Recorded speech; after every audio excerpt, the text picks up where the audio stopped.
This is great. I was thinking, when I saw this, I was thinking, oh my God, this is what we've been waiting for. For parties, it's the next generation of an all-in-one solution. You know, there's a few things out there that look like this, but again, they all rely on the laptop. You've got to use a laptop with them. With this, you've got like a twin CDJ set up either side, 2-channel mixer in the middle, and then this, again, huge angled LED color screen at the top. Not touch sensitive though. 7-inch, so the same size as the screen I was showing you over there, but you've got hardware controls. So what I'll do, I'll break it up into sections. I'll start with this. You've got hardware controls on the side. You've got hardware buttons.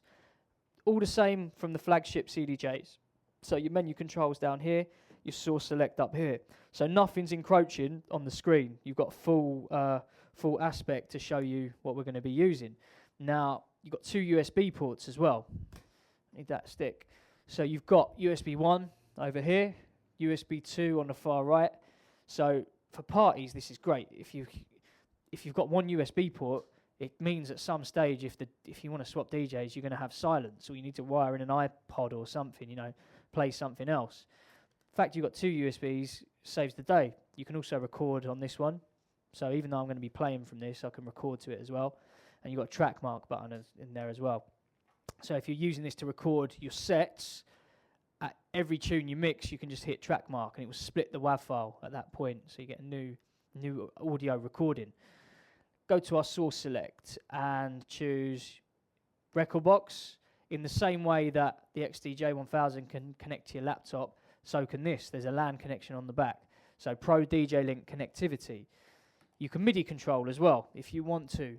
Not at the minute, but someone will start, we'll start releasing mappings for certain softwares, or somebody will anyway. You can go to USB 1 or USB 2, and, exact same thing that we're seeing here, except it's a bit larger because there's nothing encroaching on the screen. It's giving you a lot of the benefits of what I just showed you on the XDJ-1000. No QWERTY keyboard now, though. If you wanted to search alphabetically, you'd have to go into search and do so like that, just like the CDJ-900. But let's go into playlist, go to one of my main categories, find something new, and this ain't new, but we'll load it up anyway. Then you can either load up by pressing this down and choosing which deck you want to load it to, or you can use one of these two. So load to deck 1, bang. Let's go back to browse and go back to load to deck 2. Now, it's also kind of a first for us to have 2 waveforms on top of each other. It's kind of fed back to us. What you're seeing now, you've got deck 1 info, deck 2 info, and then the same down here, split in half. So you've got deck 1, deck 2, seeing all your information, and then your waveforms running on top of each other, parallel, going horizontally. Now, this was fed back. Anyone that's ever seen Serato will be familiar with this kind of view, and I'm going to sync it up just so it snaps them up. If you're mixing, if you haven't got a monitor, then it's a sad state of affairs anyway, but it just makes it a lot easier to see when things are synced up. You can see the waveforms moving across, and like I said to you, once you start using it, it's hard to get on without it, man. We can go to all of these features I'm showing you are pretty much on the XDJ-1000 as well. We've got, I'll stick to the track. In fact, what we'll do, we'll go back and load up the Pegasus playlist, because you know what I've done to this tune, Confessions of a Dancer. We'll stick to this one. So that's your deck information. On the far right, you've got a beat effects section over here as well. But what I'm going to do is come to the mixer in a minute.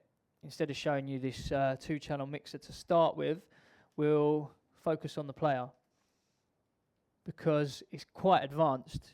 You've got same cue controls, Same feel. It feels like a professional Pioneer product, and it's not exactly intermediate. It's not exactly entry level, is it? This is going to retail at £1,200, but it's replacing what was the entry level CDJs. Really, you know, this is basically a set of similar size, anyways, of CDJ 350s with a 350 mixer in the middle. But the features you're getting are ridiculous. We've got your reverse button with your slip mode on here as well, so you can still do the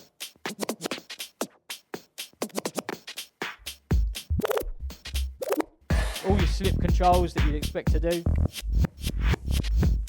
Your quantized looping, which you've got your Q loop over here, hardware controls, so you can shorten your loop. Because slip mode's on when you're looping, the track's still progressing underneath towards the drop.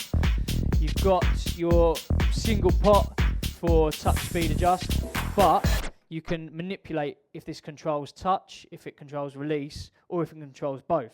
So I've got this set to just be touch. So if I hit play, it starts instantly. When I hit stop, it's got the, you know, the turntable style slow down. So if you use it with slip,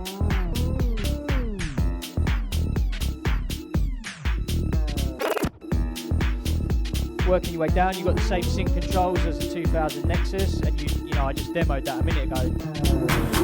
It's completely out of time.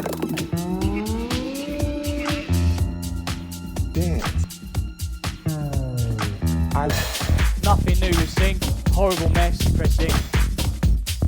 It goes in time. So you've got your same sync controls on there, same tempo controls. It's important to say as well with the master tempo, there used to be a bit of an issue with the master tempo with people a little while back, like going back a few units on the 2000, CDJ 2000, and, you know, to a certain extent on the Nexus for a few firmwares as well. This basically, when you turn it on, it stops the track getting higher in pitch when you speed it up. So it's obviously doing some kind of time stretching. There's a time stretching algorithm there. You see it's not getting lower. If I take that off, it drops in key, it drops in pitch. So it's got the same algorithm, the master tempo, as the flagship CDJ 2000 Nexus, CDJ 900 Nexus, and the XDJ 1000 as well. So you can, you know, if you're increasing the pitch dramatically, you shouldn't really notice too much degradation, or in fact no degradation to the sound with that turned on. You know, it's familiar. It's laid out the same way we'd expect to see it. Different jog wheels though to the CDJ range. You've got the same size as the SX, 149mm jog wheels, and they are capacitive as well. They're responding to the electricity in your fingertips. They're not pressure responsive like the platters on the larger jog wheels, but it's a slightly different feel. There's no latency, there's no delay. Can't DJ with gloves on, but it's really nice. It feels great. This is kind of the new section though, and it looks like the SX also. These pads at the front, they look like performance pads, touch velocity sensitive performance pads, and I'm actually going to jump to this player so you can see the screen at the same time. So you can use these in 3 different ways. You've got Hotcued.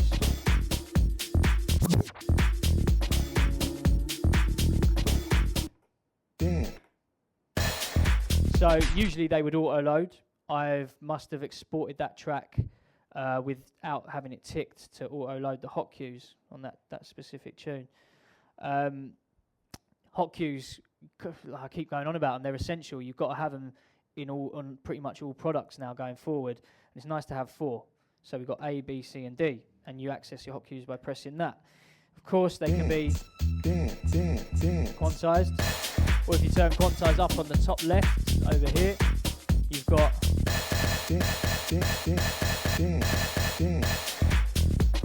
you can use auto beat loop. Now there's not a massive amount of effects on here like the SX. All the effects are retained into the mixer, But auto beat loop does what it says on the tin. You can, if I zoom out, punch in a 8 beat loop, 4 beat loop, 2 beat loop, 1 beat loop, and you can hold shift and tighten it up. So, you know, nothing major revolutionary there, just nice to be able to access loops at the touch of a button. And this is slightly new, it's called Loop Slice, and it works similar to Slip Roll on the CDJs. It will assign a loop, so if I press this, each of these assign a different value. 1, 2, 4, and 8. If I turn it off and go to value 1, then while it's repeating that loop, you can split the loop up into 4 segments. So if you're in a 4-beat loop, each of these will be hitting a precise beat.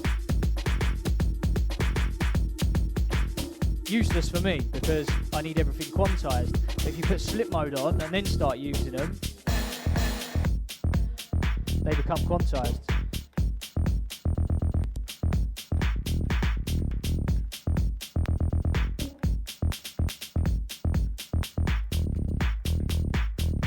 Work a lot better, and because they're next to the play pause button,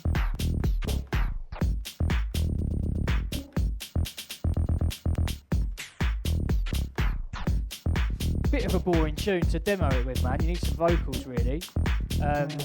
Anything stuttery always works better with vocals, I find. There is a few things that this lacks as well. Like I'm gonna say them at the end, but there's no needle search. If you're searching for a track, you're kind of going backwards to like a bit of an older CDJ, or like a 350 or 850. You've got to hold this down and then scan through like so to be faster. But what it does have is great, I think. A bit more interesting.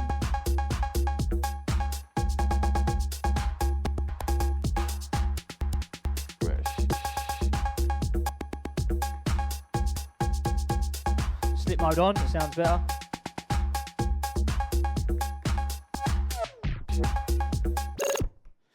So yeah, Loop Slice, kind of new, little kind of reinventing the slip roll slightly. And that is pretty much the player. That's what we've incorporated on there. All the effects and all the, you know, the effects, that's kind of something new, but all of the effects that we love from the DJM side of things, a lot of them have been put onto here. You know, it is a 2-channel mixer. You know, really nice feel to it. Feels like, it looks like the size of a 350, but it's almost like a miniature 900. There's a lot more on it than, hell of a lot more on it than a 350. If we go in, and I'll keep that track looping, and we get it looping even.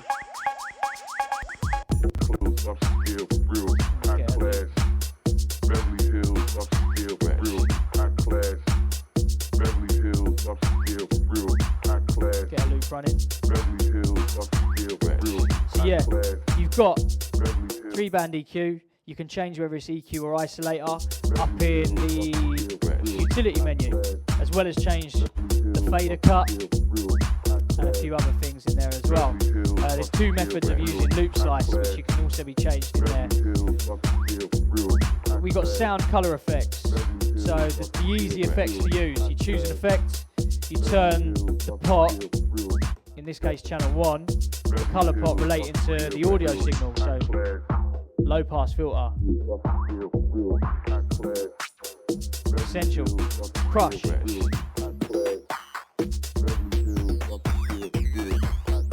filtering with distortion. Now compression, gate/compression. I don't use compression on this, but if you turn it to the right, it kind of distorts the sound, so you can create, you know, quite a lot of impact to that. But if you go to the left with the color pot, you get this amazing effect, man. If we go all the way around, it only lets certain aspects of the track through. It's gating it. You know, it's the gates opening and closing and just letting fragments through. That's to a full extreme. If we go slightly less, wicked if you're mixing in or if you're mixing out of the track. You know, you could leave that rolling like that. And then when you're ready, you know, I'd probably use some of these with it as well, but when you're ready to turn it off, it kicks. White noise, everyone knows, you can use it on both channels.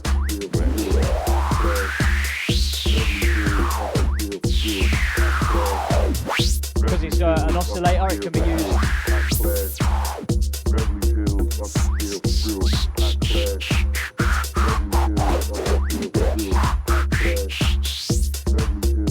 Easy instant gratification effects, 4 of them, and then over on this section, you know, the beat effects section that you need to practice with a little bit.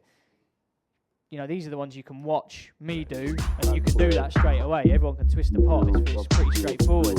But it's these ones you kind of need to practice a little bit with. So some of the brilliant ones that I need to DJ with have been put on here. Like Echo, sounds great.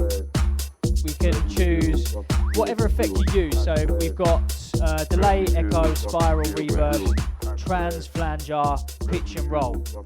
And whatever I select will be displayed up on here. So you can see it's displaying echo in a minute. It's also then telling me what channel I'm assigning it to down here. So all of these effects can be assigned to both channels, the mic, crossfader and the master. So it's, I think a few of these have been sold based on the fact you can use the effects on the mic for mobile DJs as well.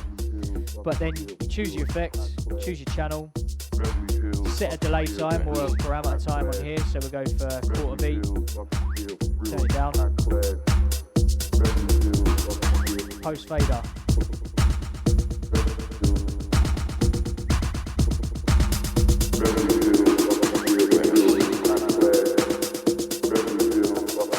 And anyone who knows the DJM series, you know, you can change these.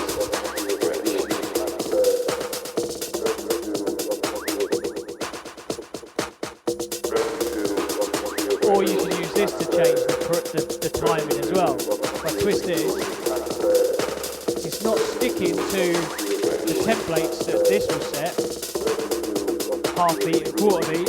It's allowing you to go in between their values by milliseconds.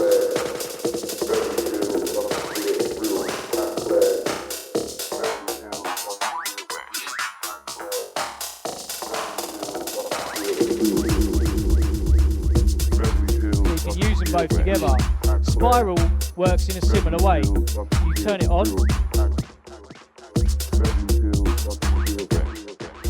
So at the minute that's giving me 1 beat delay. But it's like tape delay. You're getting this degradation to the sound. So it's sounding like, you know, old school tape. The great thing about it is if you increase this to 12, from 12 any further, it feeds back. So you're getting feedback on that delay. And when it's feeding back, you can change this parameters, do it on a half a beat instead. Do with the filter.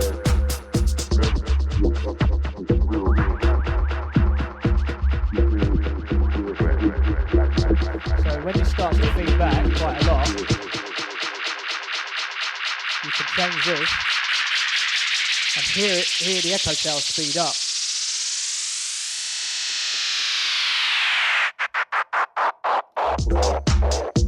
The only other effect that really you can do that with is like a guitar pedal. So it took me about a year to learn how to use that in a set, that spiral, but it's my most used effect. Best effect I've ever discovered, I think.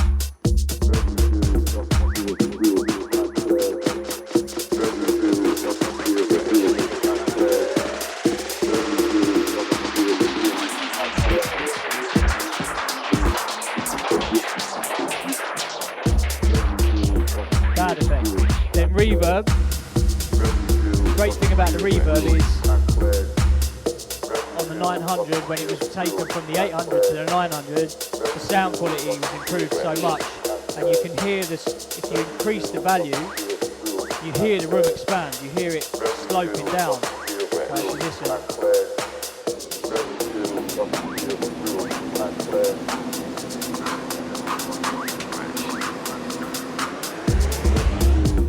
You can hear it build build up and down. And of course, then you've got the old favourite ones like Roll.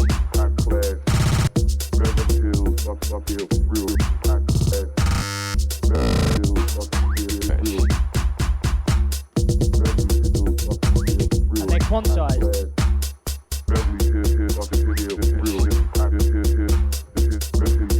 They never go out of time.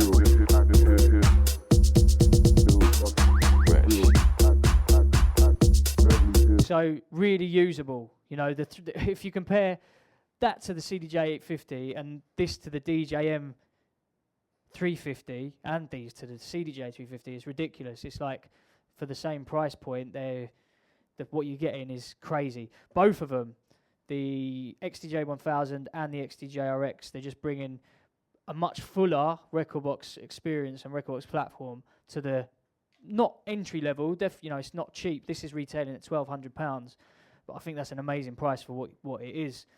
It's it is semi-professional.